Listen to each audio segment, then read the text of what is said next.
Olá, boa noite a todos. Quinta-feira, 8 de abril, veja os destaques de hoje aqui no Segunda Edição.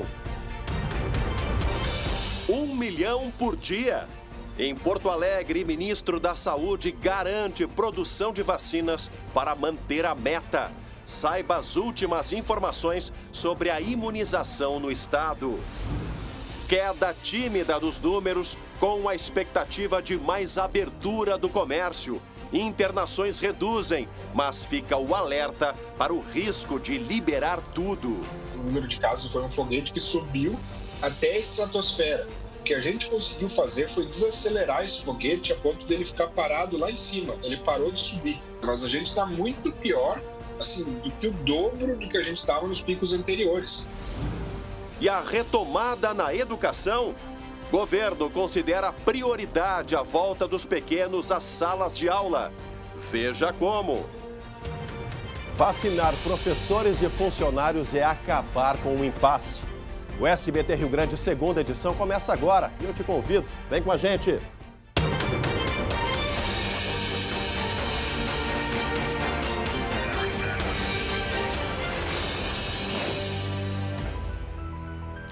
Olha, a gente começa essa quinta-feira com uma notícia de alívio.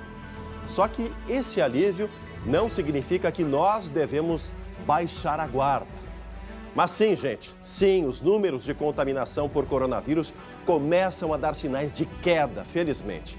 Deixa eu conversar ao vivo agora com a Luciane Coman, que passou a quinta-feira analisando esses números, os gráficos, enfim, são tantos números que fazem parte do nosso cotidiano, né, Lu? Mas, felizmente, alguns deles começam a dar sinais realmente de redução. Boa noite, Lu.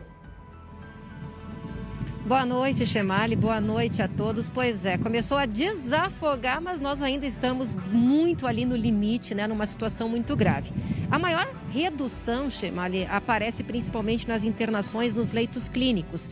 Quando a gente olha para os dados do governo do estado, de 2 semanas atrás, por exemplo, dia 25 de março, eram mais de 4.700 pacientes em leitos clínicos. Hoje, são cerca de 3.000, ou seja, houve uma redução bem significativa. Agora, quando a gente olha para os leitos de UTI, há 2 semanas eram 2.590 pacientes. Hoje, 2.300, um pouquinho mais, ou seja, é uma redução menor, significa aí que a recuperação dos casos graves é mais lenta. Agora vamos falar do percentual da ocupação, ou seja, a taxa de ocupação das UTIs. Quando a gente olha para os hospitais privados, há 2 semanas essa taxa era de 128% da ocupação dos leitos privados. Hoje, 107%. Nos leitos SUS, há 2 semanas era 96%, hoje 90%. Ou seja, ainda está muito lotado, mas desafogou, ou seja, deu um respiro. O número de mortes registradas em um único dia, no dia 25 de março, foi de 270. Hoje, 243. E quando a gente olha também para a média móvel dos últimos 7 dias, a gente também percebe uma redução de 23%, Chemali, em relação à semana passada. Em relação ao número de casos, que mostra a velocidade, né, de transmissão. Sim. Há 2 semanas o Rio Grande do Sul tinha mais de 859 mil casos, 1.000 pessoas infectadas, né? Hoje, 875 mil, um pouquinho mais. Ou seja, em 2 semanas a gente teve mais de 16 mil novos casos. Em 15 dias, o Rio Grande do Sul teve, por exemplo, como se toda a população de Getúlio Vargas, lá no norte do estado, ou de Cidreira, no litoral, fosse contaminada em apenas 15 dias. Então, o número ainda é, sim, muito sério e merece toda a atenção. Daqui a pouco, Chemali, eu volto com mais informações sobre vacinação e também sobre a visita do ministro da Saúde a Porto Alegre, que eu acompanhei agora à tarde. Tá certo, Lu. Daqui a pouco a gente volta a conversar. Vocês perceberam, os números começam a reduzir e é já um reflexo, o impacto dos protocolos da bandeira preta no nosso estado. Ninguém gostaria de chegar nesse patamar da bandeira preta, mas ele foi e continua sendo necessário. A gente segue falando sobre esse assunto, só que agora no campo da educação. Está nas mãos do Supremo Tribunal Federal a decisão sobre o retorno das aulas presenciais para a educação infantil e o 1º e o 2º anos do ensino fundamental aqui no estado. O pedido foi enviado ao STF pelo Piratini, que tenta reverter uma liminar que impede o retorno das aulas por conta da pandemia. Deixa eu conversar agora com a Gabi Lirina, que está na redação. Ouviu a secretária estadual da Educação, a Raquel Teixeira, que conversou hoje, né, junto ao SBT Rio Grande, com o André, enfim, com os nossos colegas. Que novidade ela trouxe, Gabi? Boa noite. Ó, Chemali, boa noite para você, a todos que nos acompanham. Pois é, segue o impasse, né, Chemali? Lembrando que as autoridades gaúchas têm muita ansiedade no retorno, na retomada das escolas abertas aqui no Rio Grande do Sul. Inclusive, a secretária Raquel Teixeira afirmou que recebe dezenas, centenas de ligações de famílias, de pais angustiados que querem levar novamente os seus filhos para as escolas. Lembrando que está em jogo o que você disse mesmo, educação infantil e primeiro e segundo ano do ensino fundamental. Raquel Teixeira também disse o seguinte, além das informações que ela trouxe sobre a situação de como se encontra o Estado agora, estão na decisão está no STF essa análise para ver se vai ser possível ou não derrubar essa liminar que impede o retorno das aulas aqui no Rio Grande do Sul. Ela explicou, lembrou mais uma vez, que não vai ser uma obrigatoriedade das famílias quando as aulas forem liberadas para a retomada aqui, de enviar seus filhos à escola. Isso vai ser uma decisão de cada família, porque o ensino remoto, ele vai continuar enquanto nós estivermos vivendo a pandemia. E trouxe estudos internacionais que estão em andamento, inclusive um estudo americano, lá do Centro de Controle e Prevenção de Doenças, apontando que o retorno das aulas não está relacionado com o aumento da contaminação pelo coronavírus. A secretária Raquel Teixeira afirmou, então, que as escolas estão preparadas e que seria seguro o retorno das aulas, se isso for possível.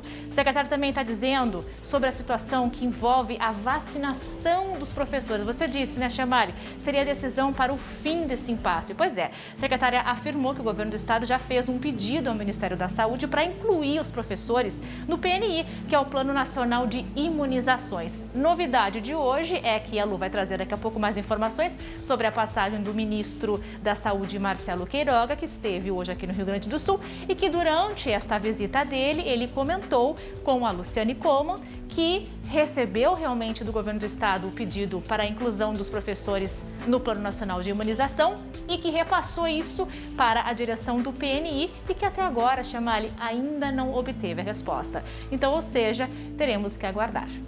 Vamos aguardar, Gabi. Obrigado pelas informações. Está aí, o ministro volta para Brasília, né, com esse pedido aqui da Prefeitura de Porto Alegre, a principal cidade do estado, e também do governo, para que essa categoria, a categoria da educação, gente, é tão básico, educação, para que essa categoria seja incluída no Plano Nacional de Imunização. A gente fala agora de um outro efeito da pandemia, né, que tem a ver com a questão da violência, o número de feminicídios, que são aí a morte de mulheres por questões de gênero, caiu quase 80% no Rio Grande do Sul em março desse ano. Isso comparado com o mesmo período do ano passado. O índice foi apresentado hoje pelo governo do estado. O repórter Guilherme Fadanelli acompanhou e tem mais informações direto da Serra Gaúcha. Boa noite, Fadanelli. Oi, Chemali, boa noite. Olha, no mês da mulher, os feminicídios tiveram queda de 77% em relação a março do ano passado. Passaram de 13 para apenas 3. É o menor índice de toda a série histórica. Esses resultados foram obtidos graças ao aumento dos canais de denúncia e também do acolhimento às vítimas. Quando nós temos uma subnotificação de 90% dos casos de violência doméstica, o feminicídio não está incluído na subnotificação. E se nós compararmos os dados de 2019 e os dados de 2020, nós temos aí uma redução significativa. As mulheres estão utilizando esses meios para denunciarem os seus agressores. Outros crimes também apresentaram queda em março, Chemali. Os homicídios tiveram redução de 21%. Outro crime em queda é o de roubo de veículos. Foram 480 ocorrências. Esse, inclusive, é o menor número desde 2002. Crimes patrimoniais tiveram queda que variam de 17% a quase 40%, dependendo do crime. Eles envolvem casos de furtos, roubos e ataques ao comércio. Por outro lado, os latrocínios cresceram, sabe quanto? 400% em março. Sabemos que o latrocínio é um crime de difícil elucidação, né? Muitas vezes ele pode ser confundido inicialmente até mesmo com um homicídio, então é um trabalho diferenciado. Mas essa efetividade foi alta no mês de março, né? Nós temos índice de 70% de elucidação, isso traz então que em um mês de trabalho a Polícia Civil conseguiu apurar esses fatos com qualidade, com muitas prisões também. A gente teve bastante redução aí, Chemali, mas ainda assim tem muito trabalho pela frente, até porque a gente está longe de ter aquela sensação de segurança, né? Exatamente, Fadanelli, até porque tem uma categoria que não parou de trabalhar nessa pandemia, que são aí as forças de segurança. Polícia Civil, Brigada Militar, agentes da SUSEP, esses não tiveram folga em nenhum momento. Enfrentaram todo o risco que a pandemia oferece do lado de fora, nas ruas da nossa cidade, do nosso estado. E a gente volta a falar agora sobre a pandemia, agora sobre esperança. Coisa boa falar de esperança, falar de vacina, porque o ministro da Saúde, Marcelo Queiroga, garantiu a produção de 30 milhões de doses para manter a promessa de imunizar 1 milhão de brasileiros, 1 milhão de pessoas, né, Lu, por dia. E aí, Lu? Pois é, Chemali, o ministro da Saúde que pela primeira vez veio aqui ao Rio Grande do Sul, visitou o Instituto de Cardiologia, mas passou boa parte da tarde nas imediações ali, nas instalações do Hospital Conceição, que é referência no atendimento à Covid-19. Ele conversou com a equipe que pesquisa a vacina da Janssen, depois se reuniu com o governador gaúcho, prefeito também de Porto Alegre, direção do hospital, e na saída ele fez então essa garantia de que vai cumprir o cronograma aí do plano de imunização e disse que não haverá atraso na produção da Coronavac, em função aí de um atraso na chegada de alguns insumos de alguma matéria-prima. Disse que a diplomacia brasileira está fazendo o seu trabalho para garantir, então, esse produto necessário para se produzir essas vacinas. Por falar em vacina, hoje o Rio Grande do Sul recebeu mais de 300 mil novas doses, mais ou menos 140 mil doses da Coronavac, o restante da AstraZeneca, e graças à chegada dessa remessa foi possível ampliar a faixa etária da imunização aqui em Porto Alegre para idosos a partir de 64 anos. Lembrando que os idosos podem procurar uma das 38 unidades de saúde da capital ou um dos 3 pontos de drive-thru, Big Sertório, o Big do Barra Shopping Sul ou o estacionamento da PUC. Hoje, Chemali, cerca de 18% da população aqui de Porto Alegre já recebeu pelo menos a primeira dose da vacina. Quando a gente olha para os agentes de segurança, aqui em Porto Alegre já foram mais de 3 mil que receberam a primeira dose da vacina. Lembrando que com a chegada dessa nova remessa, o governo do estado ampliou e incluiu também os servidores do IGP, ou seja, o pessoal da perícia, e também a Polícia Federal, uma reivindicação que a gente trouxe no início da semana.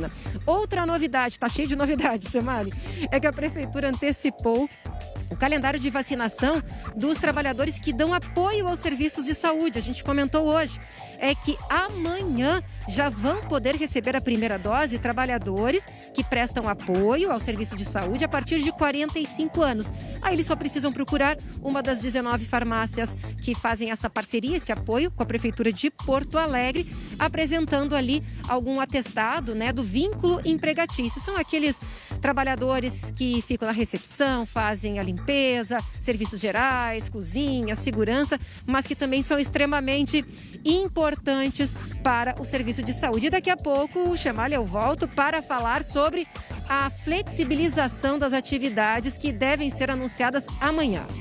Isso é o que interessa a muita gente, viu, Lu? Daqui a pouco a gente volta a conversar com a Luciane Como. Está aí a passagem do ministro, né? Um ministro que mudou a filosofia do próprio ministério, usa máscara, recomendação, questão do álcool gel e do distanciamento social.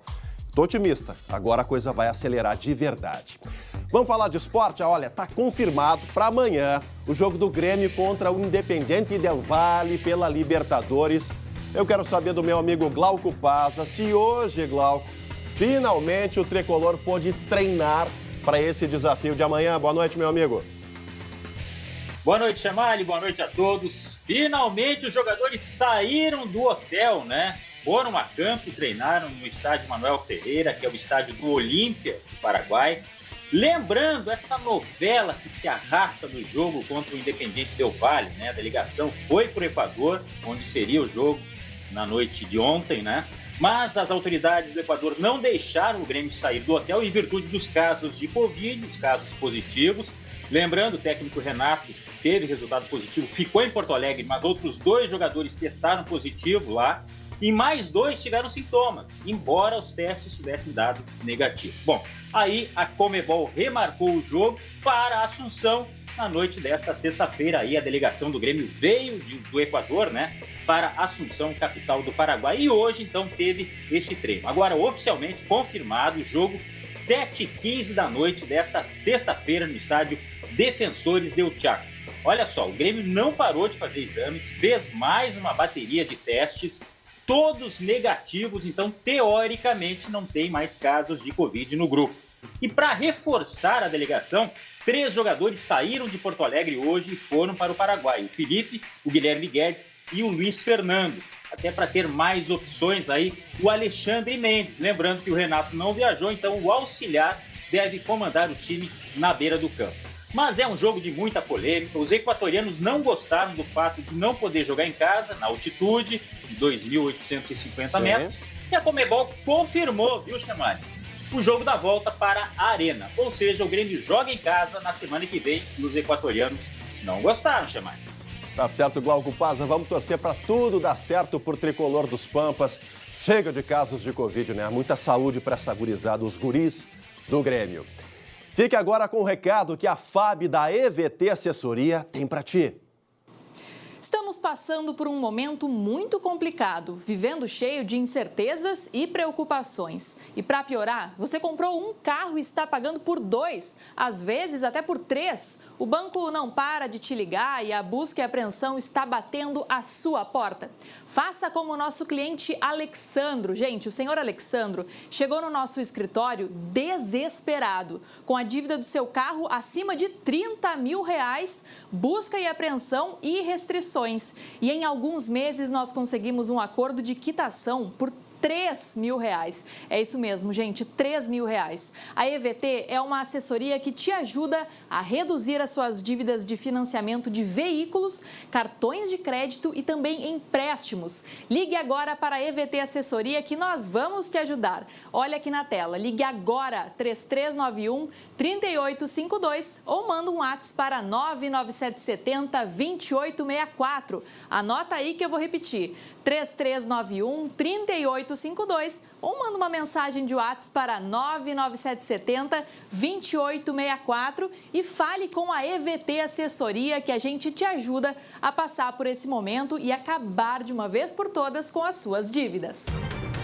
E ainda hoje, aqui no Segunda Edição, tem previsão de novas flexibilizações de atividades comerciais para os gaúchos a partir de amanhã, Luciane Coma. E vai ter decreto novo, decreto estadual. O horário de funcionamento dos estabelecimentos deve ser ampliado, inclusive aos fins de semana. Mas o governador disse que vai cobrar fiscalização. Só que especialistas alertam para o risco dessa medida. A gente conta tudo depois do intervalo. Voltamos ao vivo com a Segunda Edição para todo o nosso Rio Grande. E olha, a gente volta a falar agora sobre a pandemia aqui no nosso estado, porque é aguardada para amanhã uma decisão sobre novas flexibilizações aqui no Rio Grande do Sul. Hoje, o governador Eduardo Leite e o prefeito de Porto Alegre, Sebastião Melo, estiveram juntos na agenda do ministro da Saúde. Quero saber o que ficou definido até agora, Luciane. Olha, Chemali, o prefeito Sebastião Melo, né? Ele é agora o presidente da Grampal, que é a Associação dos Municípios da Região Metropolitana, e a gente vem noticiando seguido que ele está pleiteando a abertura das atividades, a ampliação dos horários de funcionamento do comércio, bares e restaurantes, a abertura das atividades aos fins de semana. Ontem ele teve uma reunião com o governador, hoje mais uma vez, e o governador Eduardo Leite sinalizou que vai sim, viu, Chemali, atender esse pedido, só que ele está cobrando um plano de fiscalização contra aglomerações das prefeituras, dos municípios. Hoje pela manhã, o governo já tinha recebido mais de 370 planos e é uma condicionante. Só que, Chemali, os especialistas dizem que é muito arriscado flexibilizar nesse momento as atividades, porque ainda estamos num momento muito grave, ou seja, precisa ter cautela. Então vamos ouvir o que o Isaac, que é o coordenador da Rede Análise Covid, tem a nos dizer. A epidemia, o número de casos foi um foguete que subiu até a estratosfera. O que a gente conseguiu fazer foi desacelerar esse foguete a ponto dele ficar parado lá em cima. Ele parou de subir. A gente tirou a aceleração desse foguete. Então agora o foguete está começando a querer fazer a voltinha, sabe? Para cair. A gente já tem uma sensação de queda, mas a gente está muito pior, assim, do que o dobro do que a gente estava nos picos anteriores.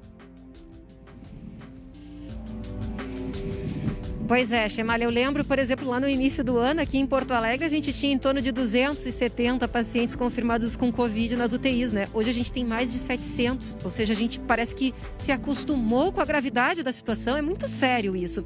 Então, o que o Isaac ele diz? Que para haver um relaxamento das medidas, a gente precisa ter uma queda mais sustentada, ou seja, uma queda contínua aí por 2 semanas ou até 20 dias. Vamos ouvir o que ele tem a dizer. Para que essa tendência continue e ela efetivamente se transforme de uma desaceleração para uma queda sustentada. Queda sustentada que eu quero dizer são assim, pelo menos 14 dias no mínimo, ou 14 a 20 dias de uma queda forte dia após dia.